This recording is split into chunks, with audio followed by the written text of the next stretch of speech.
thi lệ đầm in car ziak tu Lalnunpui a sha sel ente babe ni lai zan tu pui hong tu ni lo ma la itan chuan ka in hong renga nia ngai zong ti in ka ko ngam lo che ma se ka ngai zong takini si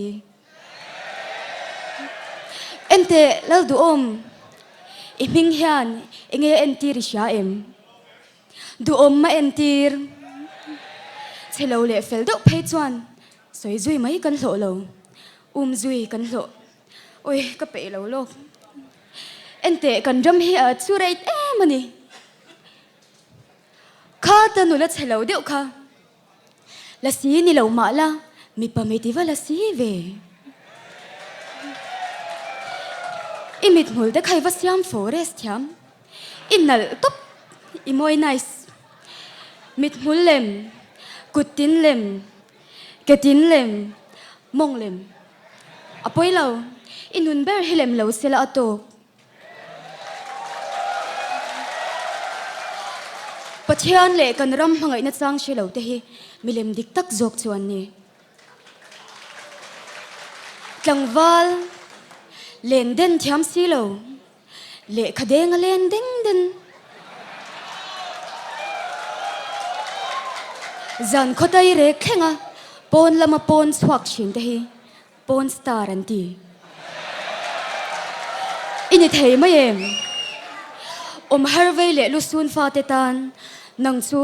ko har in star lo ni zo kang che na awang ti in kan ya ka vai mystery ten tho sen lo na an hu si na thop klak chalai fit kan mamu kumpui ling leta khumpui in let zen ho zinga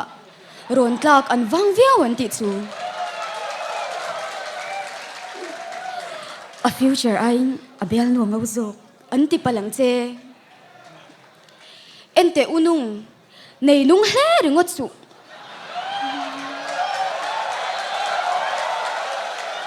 an thuno nang che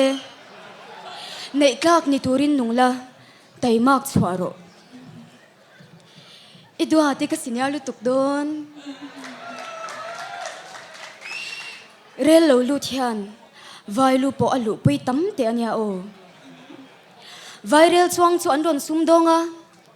ke ni rel chuan chak chan bazar tun laya in do na man ro chak ber chu economics war nia ri thei jok a hwai sen tak tak theilo sum man aya khol war nam ni kan zirangai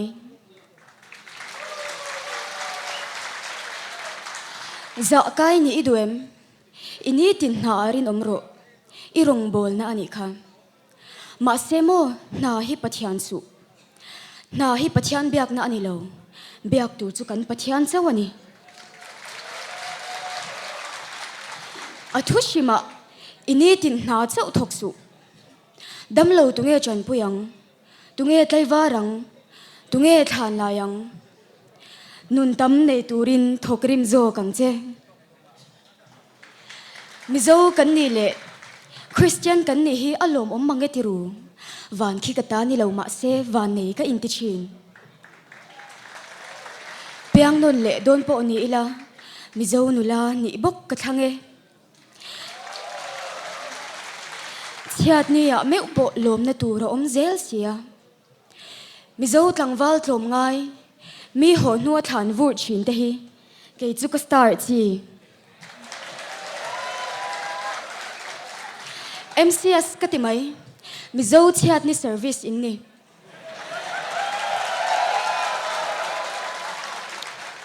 ma se hei ero kan cha du cheu rui thei thil mul hi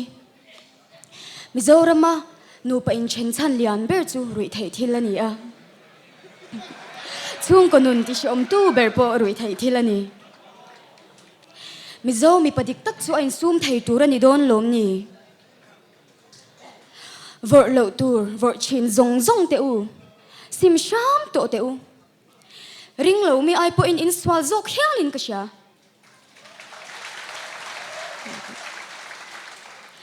nula mi big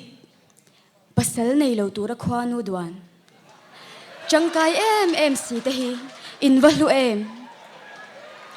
ô nu la fel re mizo Mother Teresa in ti ve top pro chung kwa le khotlang ta na ichang kai zia te hi in chuang fo te ma se pun bel lu tuk to lawila amak lu tuk ho ti nga apia ngan nu na ho atho ka phita alaman mo thak lo ti chi ho hi an tlai du tlang pui kha in ngai bel le ringot isinya lu tuk chuan purun te hi ipu pe to lawanga lalrun itidu mayang a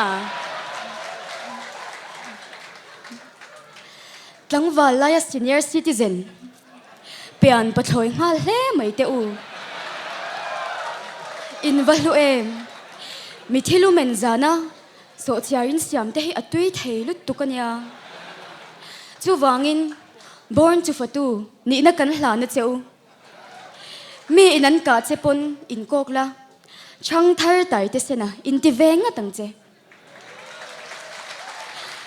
o nang wal upa thla lovin lalpa wan tlatla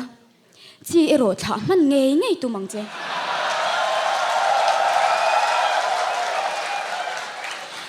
chim kher lo po in kanaral thei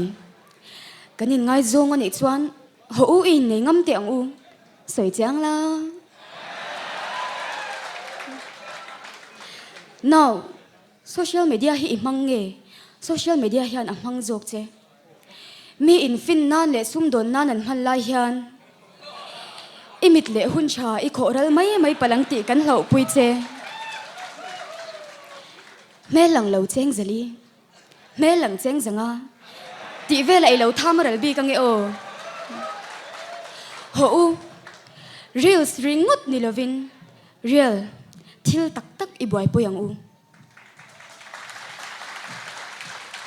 IG a chan nga em ataka chan nei mangbar lo te hi ilo ni ve nge o YouTube mu nam ti taka I thlir la hian thil pakhat che ve mai la kan du an ni chuan suman la lut char ti te mai hi inun le hun cha I khoral palang ti kan hlo pui che mi pa social media an na tak mi chol sim te hi social me chian ti social media worker ni lovin social worker diktak ni tum chawang u social worker diktak chu chatni amin mu chinang thi le dam in kara hian u nau te u kan ram hingai tu ahune mi in rang ka chak an lai chwa lain keinin chalai kan phum mai chu ni sia o nang tlangwal tlom ngai iram tan hian I valu em itiat puilung hlu ai po in ilu zok mei thai ten mu thei pathian an ti che asin o nang nu la fel mi zo ni iwatinwam em YMNO choi chunga ise imel hian mi a hne ko duat nan an vo che lal nun moi nang le ke chuan nalpa rong bolila chung kwa hlutila ram kan nei chun zo ram hangain van lam I thlir chinang o kalome